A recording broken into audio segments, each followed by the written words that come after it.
ಬೆಂಗಳೂರಲ್ಲಿ HMPV virus ಪತ್ತೆಯಾಗಿರುವ ಹಿನ್ನೆಲೆಯಲ್ಲಿ ಬಿಬಿಎಂಪಿ ಮುಖ್ಯ ಆಯುಕ್ತ ತುಷಾರ್ ಗಿರಿನಾಥ್ ಹೇಳಿಕೆಯನ್ನು ಕೊಟ್ಟಿದ್ದಾರೆ. ಕೋವಿಡ್ ವೇಳೆಯಲ್ಲಿ ಬಿಬಿಎಂಪಿ ತೀವ್ರ ಎಚ್ಚರವನ್ನು ವಹಿಸಿತ್ತು. ಇಲ್ಲೂ ಕೂಡ ಅದೇ ರೀತಿಯ ಮುಂಜಾಗ್ರತೆಯನ್ನು ಕೈಗೊಳ್ಳಬೇಕಾಗಿದೆ. ರಾಜ್ಯ ಸರ್ಕಾರದ ಗೈಡ್ಲೈನ್ ನಾವು ಕೂಡ ಫಾಲೋ ಮಾಡ್ತೀವಿ. ರಾಜ್ಯ ಸರ್ಕಾರ ಯಾವ ಗೈಡ್ಲೈನ್ಸನ್ನು ಕೊಡುತ್ತೋ ನಾವು ಫಾಲೋ ಮಾಡ್ತೀವಿ. ಕೋವಿಡ್ ಟೈಮಲ್ಲಿ ಯಾವ ರೀತಿ ನಾವು ಅಲರ್ಟ್ ಆಗಿದ್ವೋ ಅದೇ ರೀತಿ ಈಗ ಮುಂಜಾಗ್ರತೆಯಾಗಿ ನಾವಿರ್ತೀವಿ. ಆತಂಕ ಪಡ್ತಕ್ಕಂಥ ವೈರಸ್ ಇದಲ್ವೇ ಅಲ್ಲ. ಹಾಗಾಗಿ ಎಚ್ಚರಿಕೆಯಿಂದ ನಾವು ಹೆಜ್ಜೆ ಇಡ್ತೀವಿ. ವಾತಾವರಣ ಬದಲಾದಂತೆ ಅಲರ್ಜಿ ವೈರಸ್ನಿಂದ ಬರಬಹುದು. ಸುದ್ದಿಗೋಷ್ಠಿಯಲ್ಲಿ ಬಿಬಿಎಂಪಿ ಆಯುಕ್ತ ತುಷಾರ್ ಗಿರಿನಾಥ್ ಹೇಳಿಕೆಯನ್ನು ಕೊಟ್ಟಿದ್ದಾರೆ.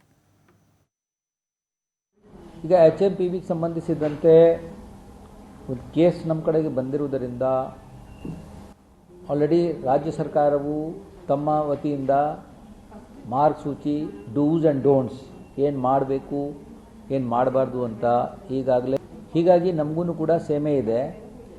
ನಾವೆಲ್ಲರೂ ನೋಡಿ, ಕೋವಿಡ್ ವಿಚಾರದಲ್ಲಿ ಇದು ನ್ಯೂಮೋನಿಯಾ ಅಂತ ಇರುವುದರಿಂದ ಮತ್ತು ಇದನ್ನು ಒಬ್ಬರಿಂದ ಒಬ್ಬರಿಗೆ ಹರಡ್ತಕ್ಕಂಥ ವಿಚಾರ ಇರುವುದರಿಂದ ಕೋವಿಡ್ನಲ್ಲಿ ನಾವು ಏನೇನೋ ಎಚ್ಚರಿಕೆ ವಹಿಸ್ತಾ ಬಂದಿದ್ದೇವೆ. ಅದೇ ಪ್ರಕಾರ ಎಚ್ಚರಿಕೆಯನ್ನು ವಹಿಸಬೇಕಾಗಿರುತ್ತೆ. ಸ್ಯಾನಿಟೈಸರ್ ಯೂಸ್ ಮಾಡಬೇಕು. ನಮಗೆ ಈ ಕಫ ಮತ್ತು ನೆಗಡಿ ಬಂದಾಗ ಅದನ್ನು ಆ ಜಾಗದ ನಾವು ಸಾರ್ವಜನಿಕ ಜಾಗದಲ್ಲಿ ಅವಾಯ್ಡ್ ಮಾಡಬೇಕು. ಬೇರೆಯವರಿಗೆ ಇನ್ಫೆಕ್ಷನ್ ಆಗಲಿಕ್ಕೆ ಕಾರಣ ಆಗ್ಬೋದು. ಇದಕ್ಕಾಗಿ ನಾವು ಹೋಗಬಾರ್ದು. ಮಾಡುವಾಗ ನೀವು ಟಿಶ್ಯೂ ಪೇಪರು, ಹ್ಯಾಂಕರ್ಚೀಫು ಇತ್ಯಾದಿ ಬಳಸಬೇಕು. ಮಾಸ್ಕ್ ಮಾಡ್ತೀರಾ, ಇನ್ನೂ ಹಾಕ್ಕೊಳ್ತೀರಾ ಅಂದರೆ ಇನ್ನೂ ಚೆನ್ನಾಗಿರುತ್ತದೆ. ಸೊ ಅದು ಎಲ್ಲ ವಿಚಾರ.